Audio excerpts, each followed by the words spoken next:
What's up guys, for today's video, panibagong araw, panibagong vlog na naman. At ngayon guys, nandito pala ako ngayon sa bundok. At ngayon guys, sobrang saya ko talaga kasi nakita ko ng sapa, puno na naman guys. At nung nakaraan na pumunta tayo dito, yung sapa na to, tuyong-tuyo na kasi sobrang init.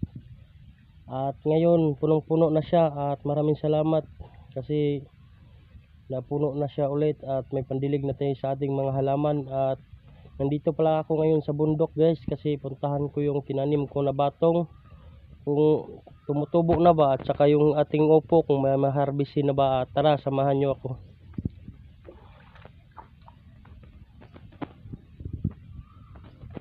At ito pala yung bundok ko guys, yun o. Kaya natin yan, tinanim natin na batong kung tumutubo na ba siya.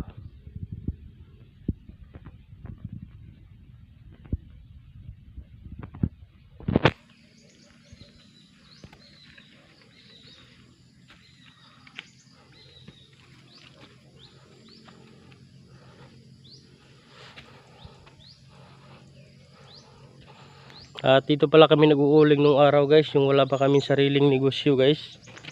Yung hindi pa kami nakatayo ng prutasan sa gilid ng highway. At ito pala yung inuulingan namin guys, yun o. Dito kami nagsimula guys, nakaipon na konting puhunan. At ngayon nakaipon kami at nakatayo na kami ng maliit na negosyo sa may highway guys. At nagtitimba kami ng prutas, yung binapakita ko sa inyo minsan.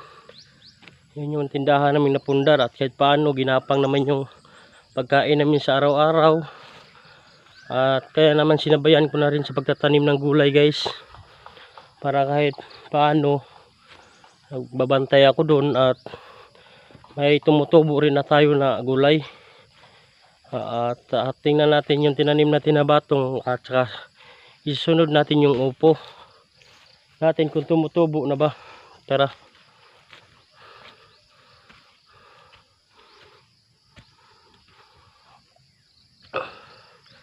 Ayan guys, tumutubo na.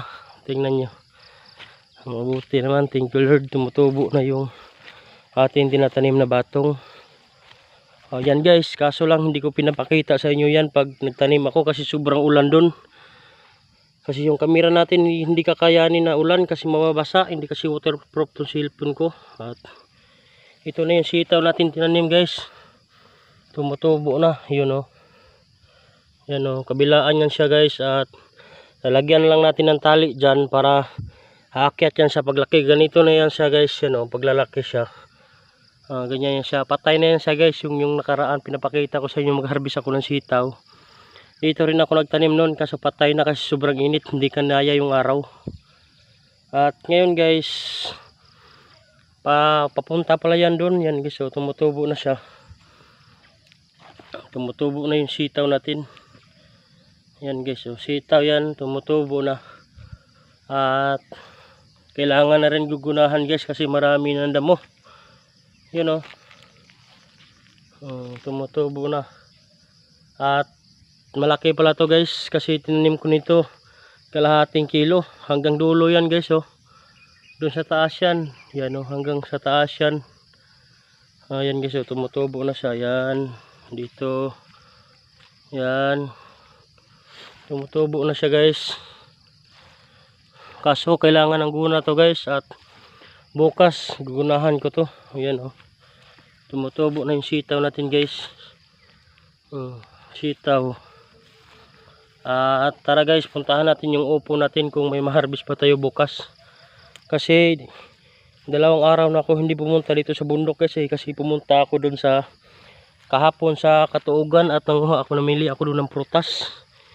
Yung binili ko avocado tsaka langka. At ngayon umakyat ako sa bundok, tinan natin gulay kung may maharbis ba tayo bukas. Tara guys, samahan nyo ako, punta tayo sa upo natin. Yan dati guys, kung nandito pa kami, yung nag-uuling pa kami ng kahoy, sobrang linis to guys kasi palagi namin ito ginugunahan. Ayan guys, oh. Ayan guys, yung kapatid ko guys, naglinis na rin, nagsimula kahapon. Di siya sumabay sa biyahe sa akin at nakalinis na siya kahapon. At ito pala yung linis niya, yun o. Nagbalak na rin siya magtanim ng gulay kasi umulan na. Tara, samahan mo ako sa doon sa upo. Yung tinanim ko na upo guys, kung bukas may maharbis ba tayo. Tingnan natin. At dito pala yung lupa namin guys. So, kahit maliit lang, at least may kukuha kami rin ng pangmumuhay. May saging kami makuha na ng pagkain kung hindi wala kami pambili ng bigas. At dito tayo sa upo. Kung may mga bunga na ba. Ayan guys, so malapit na rin tong ayan.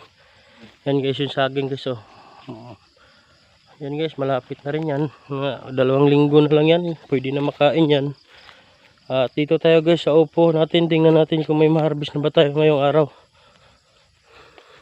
Ayan guys, so sobrang lang ganda na guys yung upo natin guys. Yung nakaraan hilang talaga to at hindi pa masyadong tumutubo. At ngayon maganda na guys, so yung tubo nila. 3 harvest pa kasi to bukas. At oh guys, meron na tayo guys ng 2. Tingnan nyo, oh wow, magic yan guys. Oh, may marami ng maliliit guys. At tingnan nyo guys, yun oh, may marami ng maliliit. At ngayon tingnan natin kung ilang piraso na ma-harvest natin bukas. Malaki, bilangin natin. Ay oh, ito guys, may isa na tayong nakita dito ha. Ngayon guys, may isa na, malaki na yan, pwede na yan bukas, isa. At di pa ito pa guys, 2, pwede na yan bukas guys. At kaya tayo dun sa dulo, yung nakita kong maraming maliliit, tingnan natin yun kung lumalaki na ba. Ayan guys, yung nakaraan, yung tinitingnan natin maliit, sobrang laki na. 2 araw lang. At ngayon guys, bukas ma-harvest na. Ayan guys, isa, 2 plus 2, 4 na siya guys. At yung kagandahan nito, katama-tama lang yung laki. Yung 2 piraso, abot ng 1 kilo. At buti na rin, makaharvest tayo ng 3 kilo. Ayan guys, yun, mulak na guys. Ayan guys, tumitingog na yung kahaw guys. Ganito ka sa bundok guys, yung marinig yung boses, ibon lang. Yun guys, so may maliit na rin tayong nakikita dito guys. So yun oh, dito rin sa kabila guys. Maganda kasi yung gulay guys, yung palaging nauulanan ng tubig. Kasi mabilis lalaki yung gulay at mabilis rin mamumunga. At yan guys, may 2 pa dito guys. Oh, 5, 6, pwede na yan bukas guys. Mga ganyan kalaki guys, kalahating kilo na yan. Hindi naman ganang kailangan na malaki masyado kasi hindi rin bibirli yung buyer natin. At dito tayo. Ito guys, oh, may namumunga rin 2 maliit. At buti na lang may ma-harvest rin tayo bukas. Paano? Okay. Yung ma-harvest natin bukas guys, 6 na piraso lang guys. Kasi yung nakaraan kasi inubos ko lahat ng malaki. At yung natira maliliit na lang. At buti may lumalaki rin na piraso. Yung kahirapan nito guys, pagkakainin ng yung ito guys, oh, yung tawag nito sa amin bao-bao, iwan ko kung anong tawag nito sa inyo. Yung alitap-tap yata to, tubi-tubi. At kakainin nyo yung bunga niya guys. Pag hindi mo mapansin yung bunga niya, mamamatay. Ito bunga na sana to, kaso namamatay siya kasi kinakain ng ganun bao-bao. Hindi siya nakapagpatuloy pag laki. At maraming salamat pala guys sa palaging panonood ng video ko. Thank you very much sa suporta. At huwag kalimutan mag-subscribe sa aking YouTube channel, Jungdek27. At ingat kayo palagi dyan kung saan kayo naroon. At kung sinong may birthday ngayon, happy birthday sa inyong lahat. At God bless to all. Ayan guys, puputulin ko na yung video ko guys kasi magguna pa ako guys.